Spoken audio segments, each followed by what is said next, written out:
Bonjour. Bonjour. Est-ce que vous pouvez vous présenter pour commencer? Alors, je m'appelle Mai Chi Nguyen et je demeure ici à Montréal.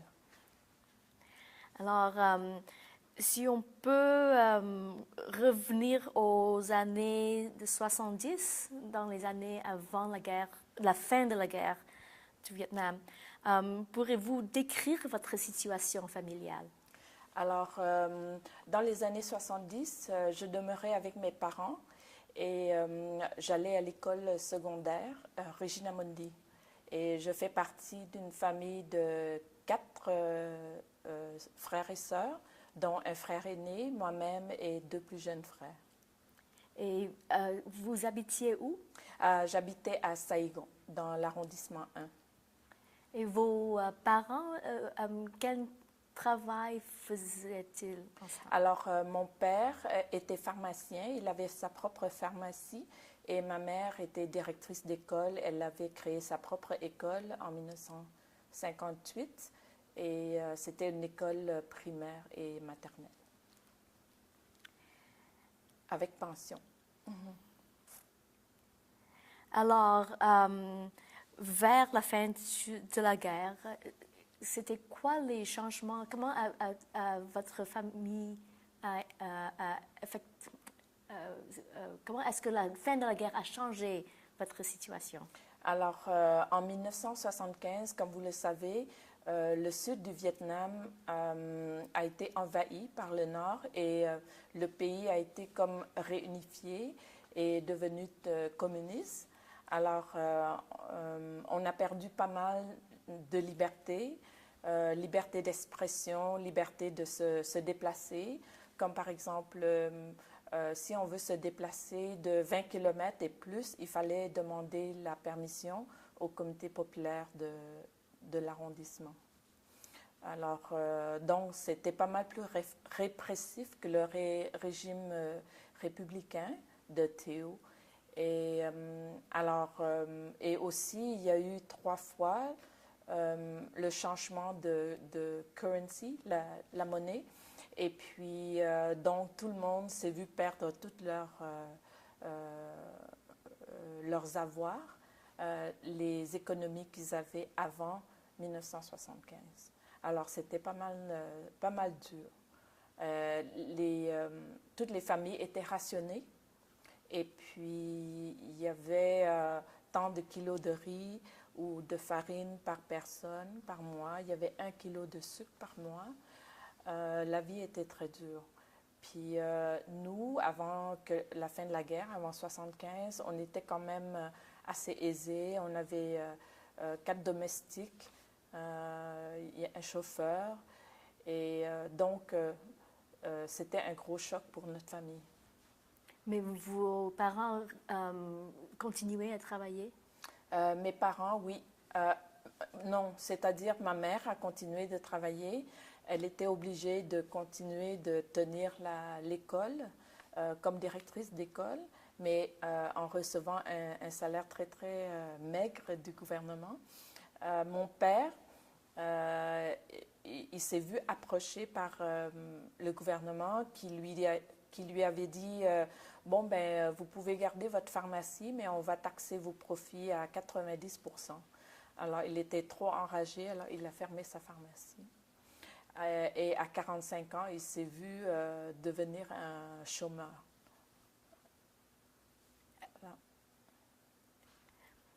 Alors, quand avez-vous choisi de partir, de quitter votre pays? Alors, la question a été très simple dans ma tête de 18 ans. J'ai travaillé très, très fort pour entrer à l'université. Il y a eu environ 1200 candidats pour 60 places en bio. Et puis, j'ai réussi très bien à rentrer, mais une fois rentrée à l'université, on nous réservait comme 1 mois pour le travail dans les champs, 1 mois pour le service militaire et 1 mois pour étudier la politique marxiste-léniniste. Alors moi, j'étais très, très déçue et la plupart des professeurs venaient de la jungle, connaissaient très peu, mais ils avaient mérité leur poste de professeur parce qu'ils avaient comme euh, été dans l'armée communiste. Donc c'était une façon pour le régime de les remercier. Donc j'apprenais très peu et j'ai été forcée de travailler dans les champs, ce que je faisais jamais avant. Étudier le marxisme-léninisme que j'aimais pas et j'étais pas convaincue que c'était le bon régime pour le pays. Donc c'était un choix assez déchirant, mais il fallait le faire, quitter le pays pour un avenir meilleur et pour avoir plus de liberté. Vous avez fait le choix de quitter vous-même, seul? Oui, c'est-à-dire que ma famille avait très peur d'être attrapée en famille et emprisonnée et perdre le domicile familial. Donc, j'avais demandé de partir avant et mon frère aîné aussi voulait partir. Et mes parents avaient payé très cher pour nous. Ils avaient payé 12 onces d'or. Des onces vietnamiens, c'est plus pesant que des onces ici. Alors, il fallait traduire à entre 10 et 15 000 dollars par personne. Alors, ils avaient payé un acompte de 15 000 dollars pour nous laisser partir tous les deux. Et à la dernière minute, mon frère aîné s'est désisté. Alors, j'avais très peur, mais si je décidais de rester, à ce moment-là, mes parents auraient tout perdu la compte. Alors, j'ai décidé de partir pour récupérer cet argent-là. Alors, je suis partie. Et mes parents m'ont aidé à trouver le tuyau, le bateau pour partir. En 1979, il y avait un mouvement anti-chinois du gouvernement vietnamien. Alors, soit on partait clandestinement avec des tout petits bateaux, soit on partait avec les Chinois en achetant les faux papiers d'identité. Alors, mes parents avaient acheté les papiers, la fausse identité, me passant pour une Chinoise. Et j'ai quitté comme ça dans un bateau à 90% chinois en mai 1979. Comme une fille de 18 ans, c'était quoi vos pensées de ce qui vous attendait? Alors justement, à 18 ans, on a la pensée magique que tout irait bien. Et ma mère m'avait avertie, je me rappelle encore de la scène dans la cuisine, je lavais la vaisselle avec elle. Et elle dit, tu sais, c'est très, très dangereux de partir en bateau comme ça. Les gens m'ont dit que les femmes se font violer et les hommes se font jeter dans la mer. Et moi, j'ai dit, oh non, maman, ce sont les propagandes des communistes pour nous empêcher de partir. Je me rappelle très bien. Mais effectivement, ce que ma mère disait, c'était vrai. Mais moi, la pensée magique que j'avais, c'est que je partais et 3 jours après, j'arrivais dans un autre pays. Et je resterai une couple de mois dans un camp de réfugiés en attendant de m'établir dans un tierce pays. Alors, c'était ça la pensée magique. Mais je n'étais pas au courant qu'il y avait beaucoup de dangers qui m'attendaient. Connaissiez-vous à ce temps-là des autres gens qui ont fait le voyage? C'était basé sur leur histoire? Ben, tous mes amis qui avaient quitté, dans la même classe que moi, qui avaient quitté, ils n'étaient pas revenus. Donc, c'était comme un genre de succès pour eux. Et il y avait une fille à l'école secondaire qui avait quitté en 1978, avant la fin du secondaire. Et elle, son petit bateau avait pris de l'eau. Et ils avaient navigué et la machine a brisé. Oui. Et puis, ils avaient navigué comme ça pendant plusieurs jours sans eau. Et ils avaient été obligés de boire leur urine pour survivre. Et finalement, ils sont revenus dans les terres vietnamiennes. C'était le seul échec que je connaissais, mais je me suis dit, oh, ça m'arriverait jamais. Effectivement, j'ai eu de la chance, mais ça aurait pu très mal tourner. Alors, votre bateau, c'était quoi la grandeur? Combien de personnes? Alors, moi, je dirais que le bateau avait 20 pieds de long sur 6 pieds de large et on était 310. Alors, c'était très, très, très chargé et on a été obligé de rester dans la position fœtale durant tout le trajet qui a duré 6 nuits, 7 jours. C'était 20 pieds ou 20 mètres?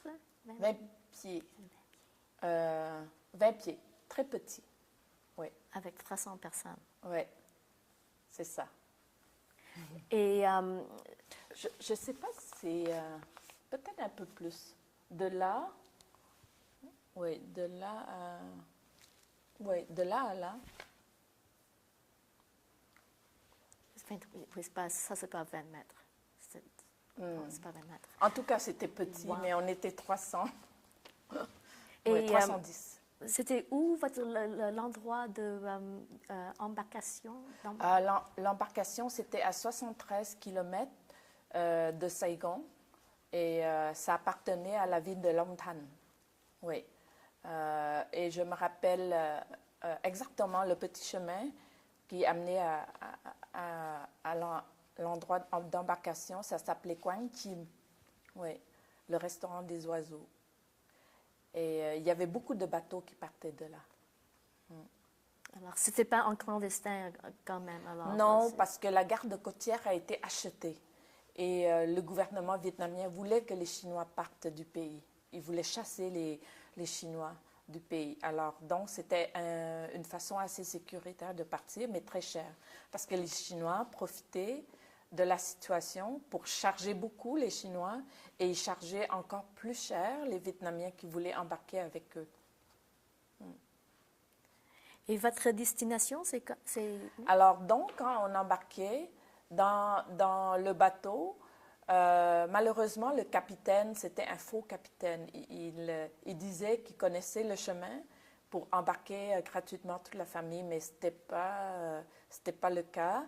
Et il nous avait dit qu'en 3 jours, on serait rendu en Malaisie. Et on avait navigué très longtemps, le double de jours. Et au lieu d'aller vers la côte malaisienne, on a descendu comme ça, plus au sud. Et on s'est perdu complètement. Et au 6e jour, heureusement qu'on a, je crois que c'est 7e jour, 6 nuits. Oui, c'est ça, au 7e jour.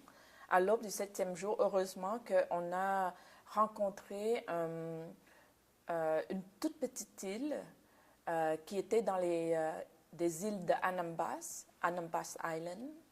Et puis cette toute petite île-là avait un phare.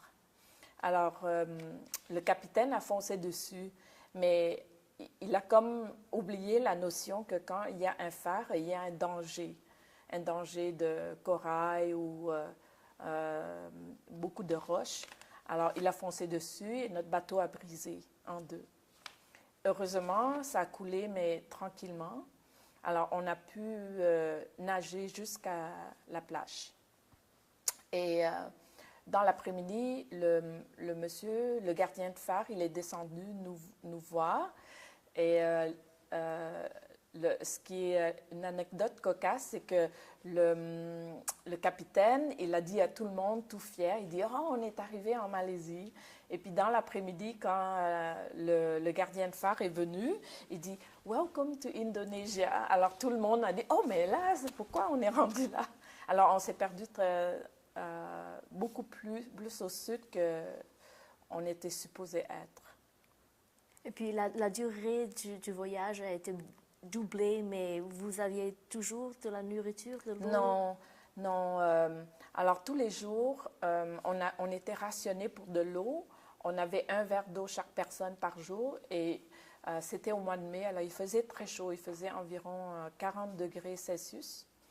Et il y avait un peu de nouilles séchées, d'accrochées un peu partout sur le bateau, mais personne n'osait manger parce qu'on était rationné pour de l'eau. Alors, on avait vraiment très faim et soif durant tout le trajet. Alors,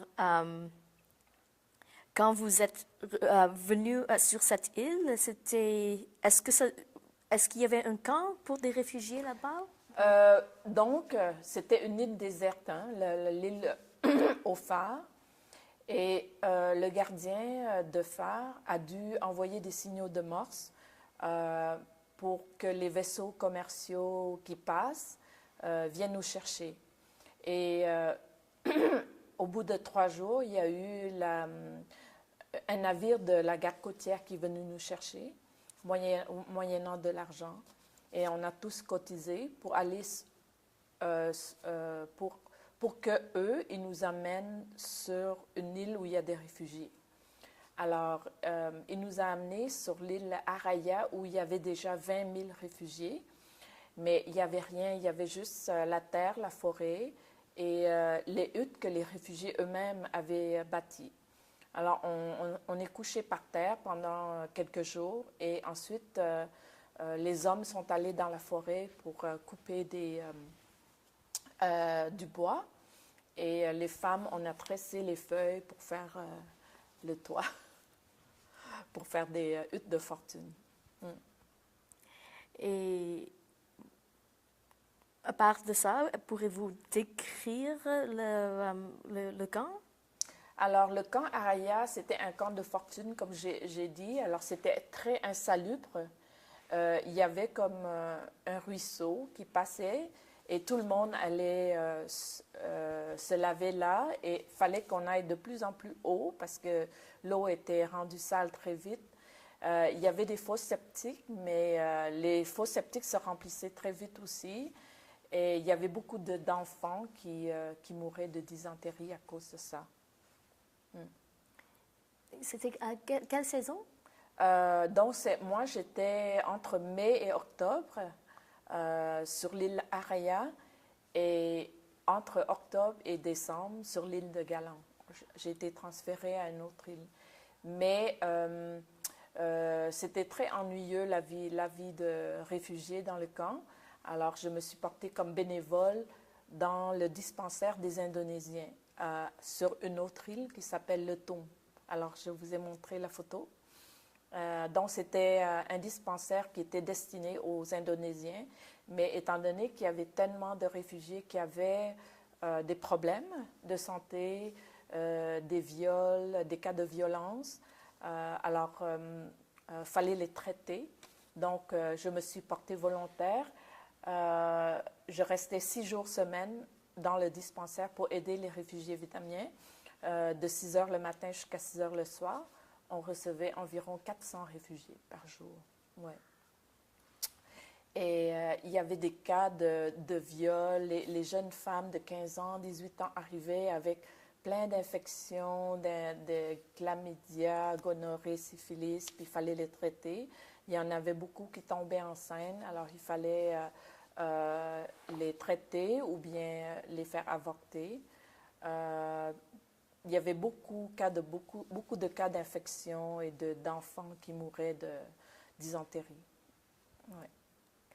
Est-ce que vous aviez de formation Non, pas du tout, pas du tout. Alors, mon rôle, c'était d'ouvrir les dossiers, interviewer, faire le triage des réfugiés et ensuite passer le dossier aux infirmiers et aux médecins. Et fallait aider aussi pour traiter les réfugiés. Alors, on recevait de la formation très sommaire des médecins et des infirmiers. C'est comme ça que vous avez passé votre séjour? Oui, alors c'est comme ça. Et j'ai aidé à trier les lettres aussi au bureau de poste. Donc, mes journées étaient assez pleines. Faire un bénévole. Oui, c'est ça, comme bénévole. Ce dispensaire était sur une autre île, vous dites, hein? Oui, c'est ça. Alors, vous demeurez à l'extérieur du camp la plupart du temps? Oui, ben c'était pas un camp, c'était une île. Donc, on n'était pas vraiment enfermés. On pouvait aller où on voulait. Alors, on payait 100 roupies, 100 roupies et puis on pouvait embarquer sur un petit bateau et les Indonésiens nous emmenaient sur notre île. Ouais. Et on pouvait manger la bouffe au restaurant, ouais, aller faire la pêche, faire ce qu'on voulait. C'était pas vraiment, on n'était pas vraiment confinés. Alors, vous avez passé combien de temps dans le camp? Alors, 5 mois sur l'île de Araya et 2 mois sur l'île de Galang pour un total de 7 mois, de mai à décembre. Je suis arrivée ici au Canada le 12 décembre 1979. Pourquoi avez-vous fait le transfert au Galang? C'était donc tous les réfugiés de différentes îles. Il y avait plusieurs camps de fortune donc le confort était très primaire. Alors, le United Nations, les Nations Unies pour les réfugiés avaient payé comme un loyer aux Indonésiens pour bâtir des baraques sur l'île de Galang. Donc, il y avait de l'eau courante et des baraques. Il y avait, dans chaque baraque, c'était comme rudimentaire, mais c'était quand même plus confortable que les huttes qu'on bâtissait.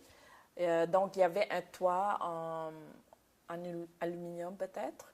Et il y avait comme 2 rangées de lits en bois et 50 personnes par rangée. Donc, c'était comme un lit de camp très, très, très long.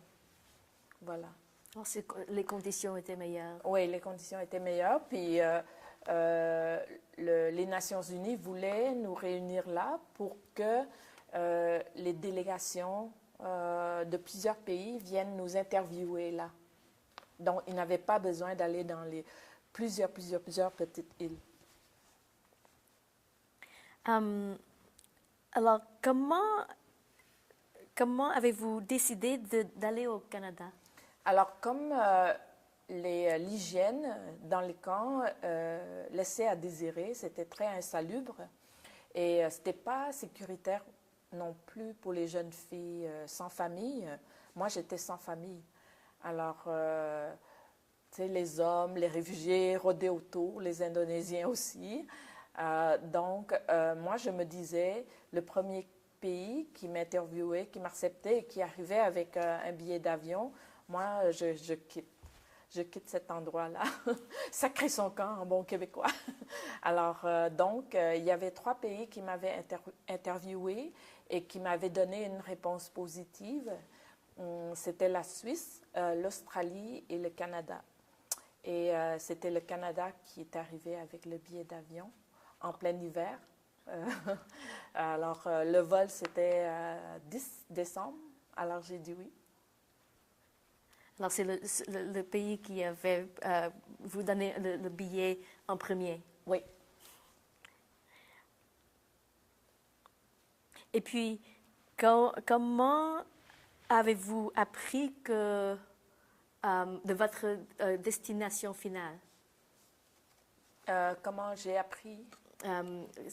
C'était où votre destination finale? Alors, ça, c'était cocasse parce que quand la délégation québécoise est venue interviewer, donc moi, je me suis présentée, j'ai fait une application. Puis là, ils m'ont interviewée parce que je parlais français. Au lieu de la délégation canadienne, c'était la délégation québécoise. Parce qu'ils voyaient dans l'application que je parlais français.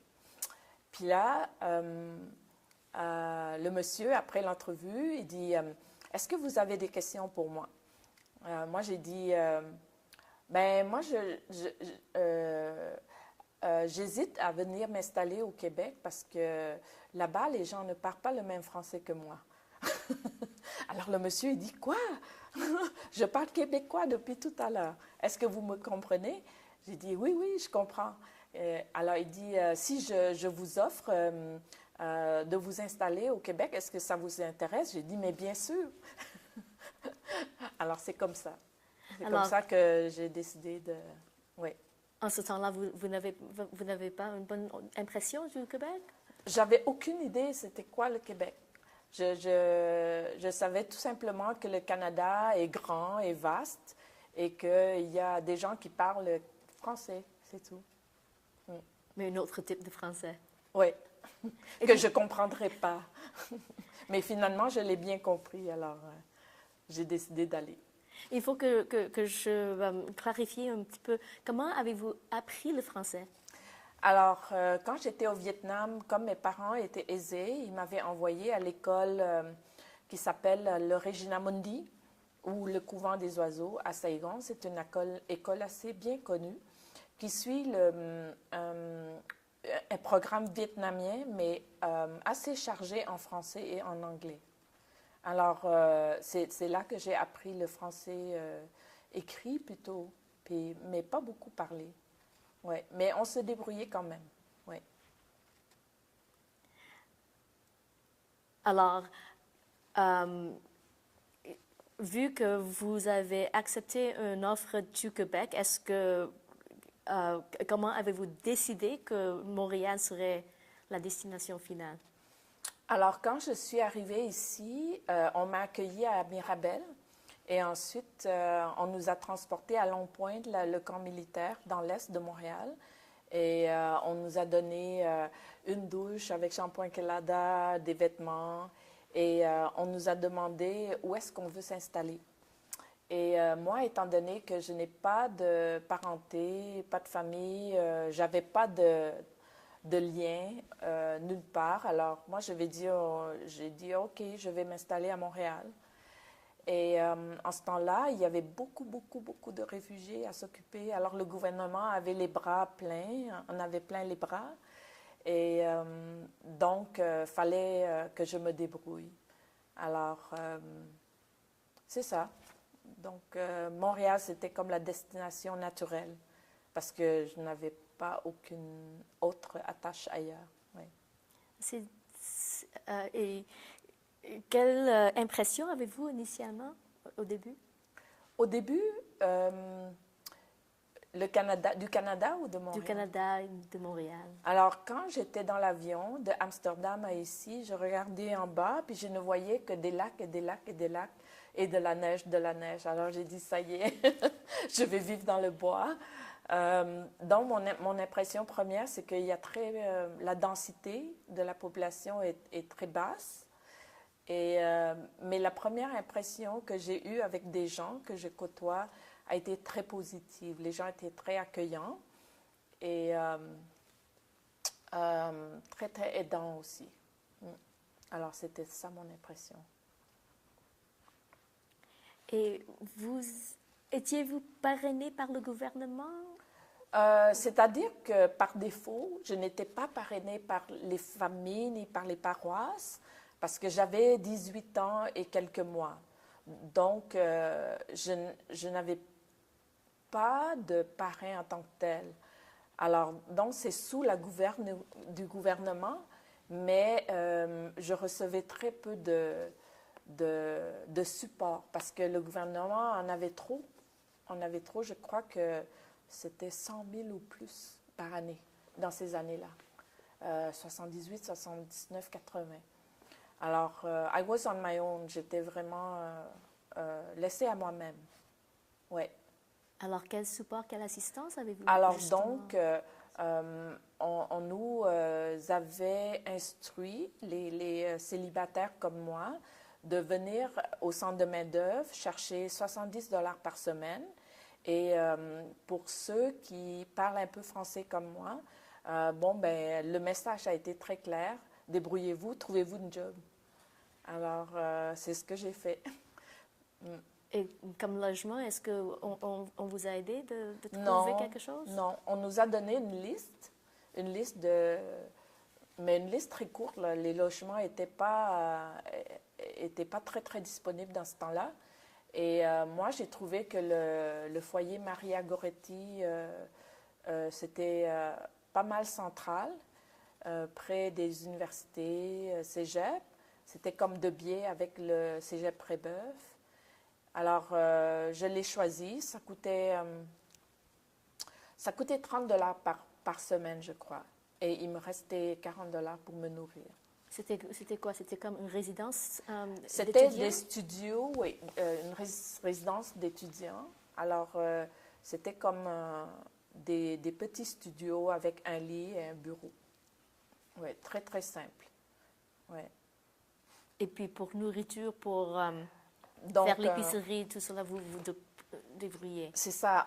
Il n'y avait pas de frigo dans la chambre. Alors, il y avait un frigo dans la cuisine commune, mais il n'y avait pas une cuisine commune en tant que telle. Il y avait comme une salle, puis il y a une cafétéria. Puis il faut acheter la nourriture dans la cafétéria, qui coûtait très cher quand même, genre 3,25 $ pour le repas. Et alors moi, avec 40 $, je ne pouvais pas me permettre de manger à tous les repas. Alors, je me faisais des sandwichs, puis je mettais le lait entre les deux fenêtres. C'était l'hiver. Et même pour les sandwichs, j'achetais du bacon, puis je mangeais du bacon cru avec des sandwichs comme ça. Et puis, quoi, qu'est-ce que vous faisiez prochaine? Alors, donc, moi, j'ai jamais reçu d'argent de personne, à part mes parents. Alors, c'était vraiment un embarras pour moi. Quasiment une honte. Je ne sais pas pourquoi j'ai ressenti cette honte-là, mais je voulais absolument sortir de ça, ne plus aller au centre de main-d'œuvre, recevoir 70 $ du gouvernement. C'était vraiment une honte pour moi. Alors, un mois après, j'ai fait des connaissances avec des amis vietnamiens, réfugiés aussi. Et il y a aussi un père jésuite qui s'appelait le père Lamotte, qui vivait au centre Vimont, derrière Brébeuf. Et lui, il est ami avec ma tante, qui est religieuse aussi et qui aide les réfugiés. Elle demeurait à Hong Kong. Et elle lui a écrit et dit, si vous avez du temps, venez voir ma nièce. Et alors, le père Lamotte m'a introduit à d'autres réfugiés. Et c'est comme ça que j'ai fait la connaissance de d'autres réfugiés. Et une de mes amies, mes nouvelles connaissances, m'avait introduite à son patron, c'est une manufacture de sacoches, comme nos sacoches, là. Et donc, ma première job, c'était de faire des sacoches. Alors, ma job, c'était de iron, repasser le tissu par-dessus le cuir. Et le tissu a déjà de la colle, donc repasser ça toute la journée. Et c'est ça, à 3,17 $, mais j'étais heureuse. Et j'ai travaillé pour un mois avant d'avoir la job de professeur de coffee. Est-ce que vous voulez... Ah, OK. Je ne voulais pas vous devancer, alors... Alors, ça a pris combien de temps avant que vous trouviez le job de manufacturier? Ça a pris un mois. Un mois. Oui. Et puis, vous étiez là pour un autre... Alors, j'ai travaillé pour un mois. Et oui, c'est ça. Et non, je crois que ça a pris 2 semaines même. Même pas un mois pour que je trouve la première job. Et ensuite, au bout d'un mois, j'ai fait la connaissance de gens à La Chute qui m'avaient demandé de déménager là pour enseigner le coffee, le français aux immigrants. Le coffee, c'est un centre de... Le centre d'orientation et francisation aux immigrants. Alors, vous faisiez quoi? Alors, donc, on m'avait demandé d'aller à une fête de Nouvel An vietnamien là-bas. Et puis, j'ai fait la connaissance du directeur de main-d'œuvre, André Terrien. Et il était assis à côté de moi, à ma droite. Et je me rappelle, il dit, « Tu sais, Maïchi, j'aime bien ton français. Et puis, j'aimerais que tu viennes ici pour faire la traduction des réfugiés qu'on accueille à Mirabel. Parce que la chute Mirabel, c'est à côté. Et ensuite, je vais aussi t'introduire au directeur de la commission scolaire pour que tu puisses être comme professeur suppléant. Et tu enseigneras 20 heures par semaine pour les réfugiés, le français. Et étant donné que tu connais le vietnamien, c'est un avantage pour nous parce que présentement, il n'y a aucun de nous qui peut communiquer avec les gens qu'on a parrainés, paroisse ou famille. Et j'ai refusé. J'ai dit non, je dois retourner à Montréal. Je veux pas vivre à la Chute parce que je veux aller à l'université. Je veux faire mon bac en nursing. J'avais déjà l'idée de faire mon bac en nursing. Alors, il était très triste. Et quand je suis repartie à Montréal, il m'a recontacté 2 fois et, pour offrir les mêmes jobs, traductrice et enseignante suppléante. Et la 3e fois, il dit... Maïchi, tu es folle de refuser cette job parce que c'est très payant, c'est plus payant que mon salaire. J'ai dit quoi? Que vous, directeur du centre de main-d'œuvre? Il dit oui, je vais te payer 18 $ de l'heure si tu enseignes et je vais te payer 12 $ de l'heure si tu fais de la traduction. J'ai dit OK, je m'en vais. Alors, donc, j'ai quitté Montréal avec 3 sacs de poubelle de vêtements parce que je n'avais pas de valise. Et je me suis établie à la Chute pour enseigner le français et faire la traduction. Vous étiez là pour combien de temps? J'étais là de fin janvier, je crois, jusqu'à fin août, oui, 1980. Là, pas longtemps. Non. Parce que je me suis dit, si je n'ai pas de diplôme, un jour, tôt ou tard, les gens vont me mettre dehors du coffee. Parce que tous les professeurs sont qualifiés, là, ils ont leur bac. Et même s'ils ne parlent pas vietnamien, ils vont réussir à communiquer avec les réfugiés. Alors moi, je ne voulais pas rester sans diplôme. Et je crois que j'ai bien fait. Alors, vous avez quitté votre job pour retourner aller à l'université, ouais. Comme infirmière. Pour faire mon bac en sciences infirmières. Et puis l'envie de devenir l'infirmière, ça date Oui, ça a commencé au camp de réfugiés quand j'ai soigné les enfants, les personnes âgées, les personnes malades.